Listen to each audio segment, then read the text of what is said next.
News, सच जरूरी है। नमस्कार, एमएनएस न्यूज लाइव में आप सभी का स्वागत है। मैं हूं आपके साथ अर्शी अंसारी। आइए देखते हैं देश और दुनिया की तमाम बड़ी खबरें।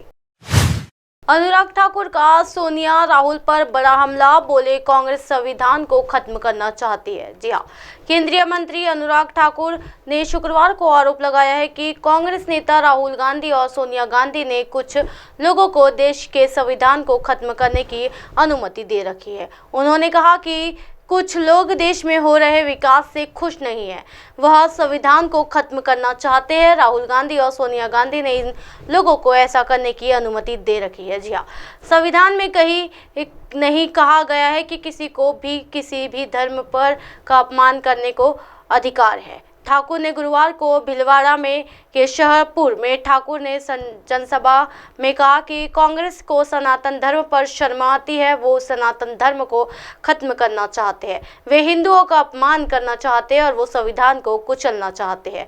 उन्होंने ये भी कहा है कि हर दिन कांग्रेस और उनके सहयोगी दलों के नेता कहते हैं कि वे लोग सनातन धर्म को खत्म कर देंगे। उन्होंने अब कुछ पत्रकारों का बहिष्कार करना शुरू कर दिया है। जी हाँ, उन्होंने शिकायतें दर्ज कराना शुरू कर दिए हैं। भले ही चेन्नई हो या बंगाल, डर के मारे शिकायतें दर्ज कर रहे हैं। इसी बीच भाजपा के राष्ट्रीय अध्यक्ष जेपी नड्डा ने शुक्रवार को विपक्षी गठबंधन पर हमला बोले। उन्होंने कहा कि सोनिया गांधी और राहुल गांधी सनातन धर्म का अपमान कर रहे हैं और उसे गोलियां दे रहे हैं। भाजपा की परिवर्तन यात्रा को हरी झंडी दिखाने के अवसर पर नड्डा ने कहा कि आजकल सनातन धर्म पर खूब बातें हो रही है।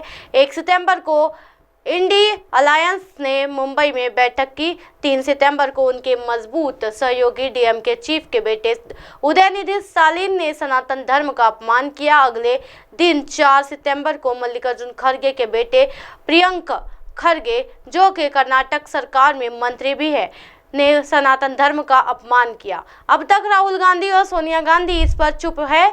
मैं आरोप लगाता हूं कि मां बेटे ने मुंबई की बैठक में सनातन धर्म का अपमान करने और गाली देने का एजेंडा सेट किया है। इसके बाद डीएमके और अन्य पार्टियों को इसका जिम्मा सौंपा गया। माता सोनिया और बेटा राहुल का यही एजेंडा है। 23 सितंबर को होगी एक देश एक चुनाव कमेटी की पहली बैठक, रूपरेखा होगी तय। जी हाँ, लोकसभा चुनाव 2024 से पहले देश में 5 राज्यों में विधानसभा का चुनाव भी होना है। हाल ही में देश में एक चुनाव कराने को लेकर काफी चर्चा की जा रही है। इसके लिए केंद्र सरकार ने पूर्व राष्ट्रपति रामनाथ कोविंद की अध्यक्षता में एक कमेटी का भी गठन किया है।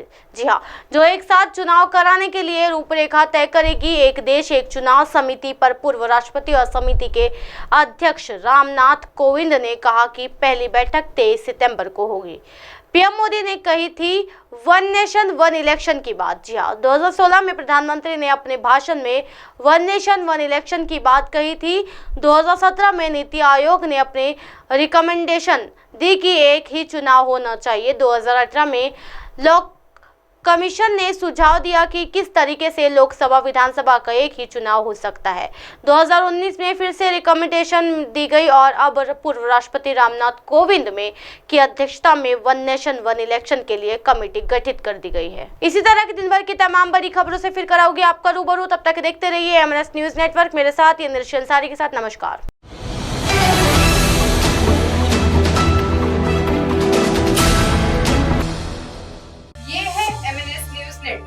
और आप देख रहे हैं एमएनएस न्यूज।